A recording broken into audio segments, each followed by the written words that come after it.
Greetings YouTube, this is Toy Customizer Wake Angel 2001, bringing you a personal project of mine, the Sonicformer. That is a universe-crossing Sonic the Hedgehog transformer, in case I'm being too clever for you in my naming schemes. Alright, so the Sonicformer, he was born from a Leadfoot.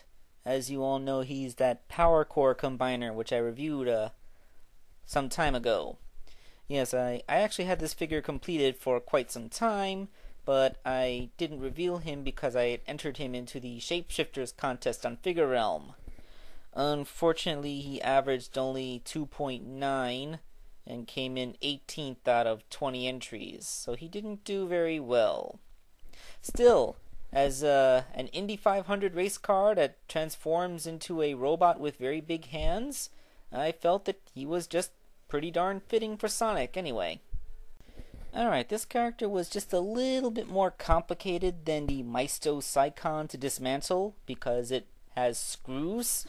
But it's not the first Transformer with screws I ever dismantled for a custom. I mean, forever ago I made Nightbird out of an animated RC. Except that with this guy the screws weren't all the same size, so I had to be careful not to get them mixed up. So, as you can see, once dismantled, I just repainted the legs to be blue, red, and white. Very patriotic color scheme that Sonic has when you think about it. And then I just put them on there to make sure that the paint wouldn't rub, because I quickly took the guy back apart down to all the elements that could be dismantled. Anything you see here that's still connected is connected because it's held in place by metal pegs, not by screws. So with the Maisto Psychon, I had to alter the transforming scheme slightly, but with Leadfoot, I pretty much left it all intact. So this guy is pretty much just a straight up recolor. Except for the insides of the legs, I really couldn't get in there with the paintbrush, so from behind his legs are still orange. But from the outside, it's pretty sweet looking. I mean, the only things that you can really tell are going to become Sonic's arms and belly are the windows and those side panels there. But otherwise, the red, white, and blue actually come together really nice in car mode. I mean, this almost looks like the race car that Captain America would drive. Yeah, and he would race Tony Stark in the Indianapolis 500 because Tony Stark drives this kind of car. I liked Iron Man too. Now, robot mode looks, well, actually, if you look at Leadfoot's tiny little noggin, it can really mess up the illusion. I mean, even switching out the Gestalt head really just doesn't work. So, of course, this means I have to make a Sonic head, don't I? Exactly the same as the Rouge Transformer, I started with a Marvel Heroics ball. Of course, this one's blue, and I just had to sculpt on little accoutrements for the face, you know, the cheeks, the ears, the eyebrows. Like the Rouge Transformer, I left out the nose, and the eyes are painted in black to make it look more robotic. Although, I guess since Metal Sonic is a thing, this kinda makes him look a little unintentionally mean. Well, the spines were an okay thing. They're all scratch-made from Super Sculpey.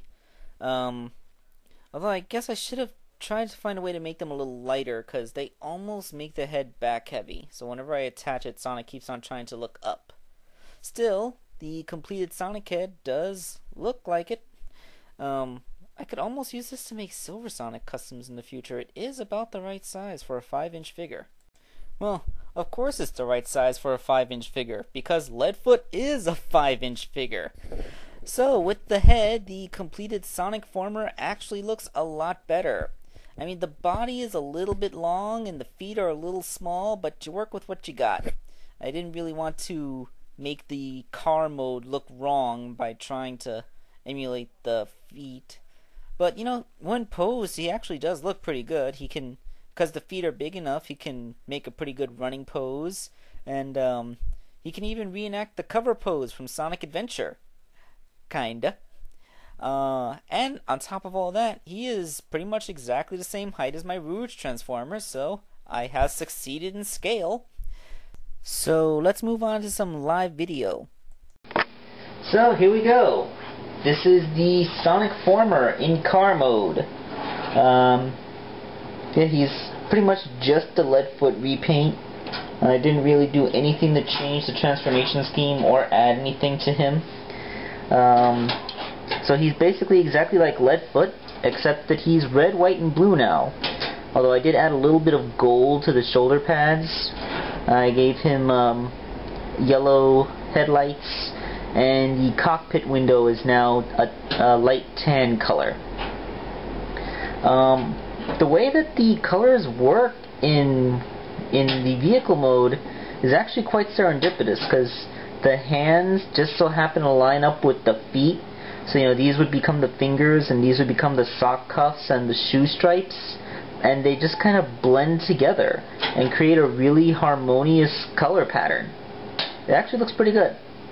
Okay, let's see if I can do an on-camera transformation of this guy, which is not going to be easy because Leadfoot has some really tight joints. Every time I transform him, I'm afraid I'm going to break the thing. Okay, the entire thing is painted pretty much with Testor's acrylic paint. If it was Anita's acrylic paints, I never would have been able to do this because there's no way that it would hold. You know, since Testor's is more of a model-centric paint, it sticks better, for want of a better term. Okay. Good thing the transformation scheme isn't too complicated. Yeah, actually, I think that looks kind of funny. Okay, so bring up the hands.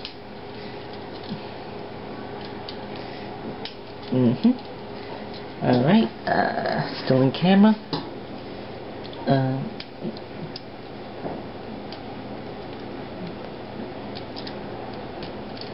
I debated whether I was going to put back spines, but I decided that the way that the backpack looked was already close enough to back spines. I didn't really want to push it. And this is the hard part. These shoulder bits hate moving. They do not like the fact that they are part of the transformation, and no, they did not become super sticky after I painted it.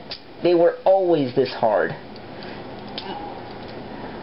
I guess when they made this guy, they made his joints super tight so that he'd hold together in a Gestalt mode without flopping, which isn't bad. It's a rather good idea.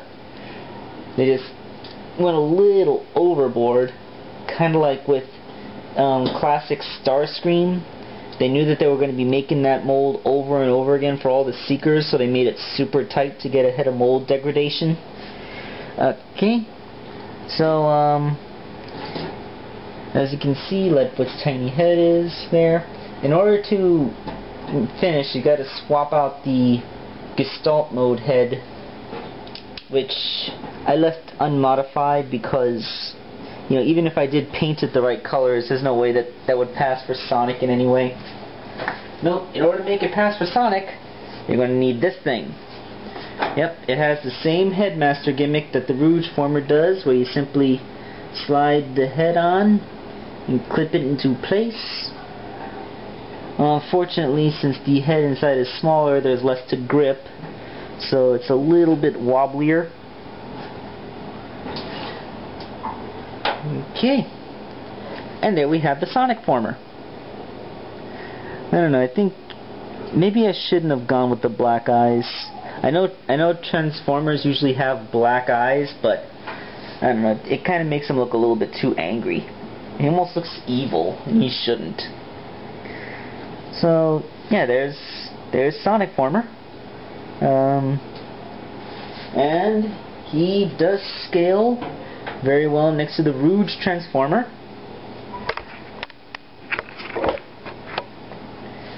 So yeah, that is the transformation of Sonicformer, and yeah, the articulation from Leadfoot is not hindered in any way. It's just that Leadfoot's joints are really tight, As I said, they're kind of rather insanely tight. But, you know, if you have the muscle power, you can. Wow. If only Leadfoot. That was on me. I didn't clip it properly. It's hard to see where the clips go. Man, that was an embarrassing thing to catch on camera. Yeah.